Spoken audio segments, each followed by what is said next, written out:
பேரு இந்த உலகத்துக்கு குழந்தைகளை தந்தோர் தானே. அப்ப தந்தோர் தானே நமக்கு பேர் இருக்கணும். சமூகத்துக்கு பிள்ளையை தந்தோர், பள்ளிக்கூடத்திற்கு மாணவர்களை தந்தோர், குடும்பத்திற்கு வாரிசு தந்தோர். தந்தோர் நம்ம ஏன் பெற்றோர் தந்தோர் கிடையாது.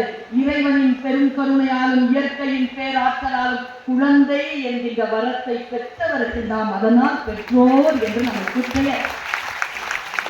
சரியா டீசெண்டா நடந்துக்கலாம். பிள்ளைங்க எங்க அடிக்கணுமோ அங்க அடிக்கணும், எங்க அடிக்கவே கூடாது அங்க அடிக்கக்கூடாது. எதை தர வேண்டுமோ அதை தர வேண்டும், எதை தரவே கூடாது அதை தரவே கூடாது. இன்னைக்கு வீட்டுக்கு எடுத்துட்டு போங்க இந்த வார்த்தையை. இன்னைக்கு இந்த குழந்தைகள்லாம் இந்த கைவரத்துல யாராவது என் பிள்ளை என் பேச்ச கேட்டுது, என்ன வயசு? 5 வயசு கேட்கும்.